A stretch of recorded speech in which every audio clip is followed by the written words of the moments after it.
राघव एक छोटे से गांव में रहता था जो घने जंगलों से घिरा हुआ था।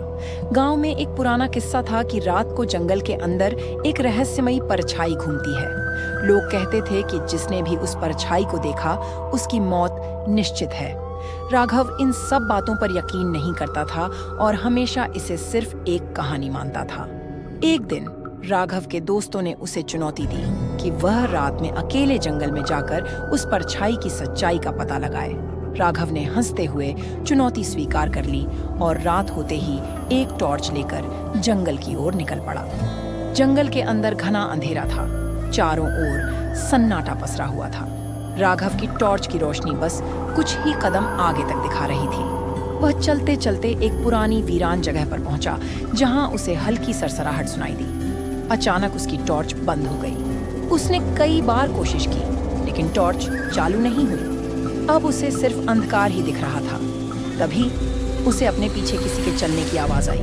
उसने मुड़कर देखा पर वहां कोई नहीं था। अचानक एक परछाई उसके सामने प्रकट हुई। वह परछाई इंसानी आकृति की थी लेकिन उसका चेहरा बिल्कुल खाली था। न आंखें, न नाक, न मुंह। राघव का शरीर ठंडा पड़ गया। वह हिल भी नहीं पा रहा था। परछाई धीरे धीरे उसकी ओर बढ़ने लगी। उसकी हरकतें बेहद भयानक और अनजान थीं। राघव ने भागने की कोशिश की और उसके पैर जम गए थे। परछाई ने अपना हाथ उसकी तरफ बढ़ाया और जैसे ही राघव चीखने की कोशिश करने लगा उसकी आवाज उसके गले में ही अटक गई।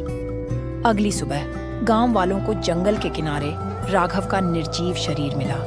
उसकी आंखें खुली थीं, मानो आखिरी पल तक वो कुछ भयानक देख रहा हो। लेकिन उसकी आंखों में जो डर था वह हर किसी को सुन्न कर गया। उस दिन के बाद गांव में कोई भी रात के समय जंगल की ओर जाने की हिम्मत नहीं करता।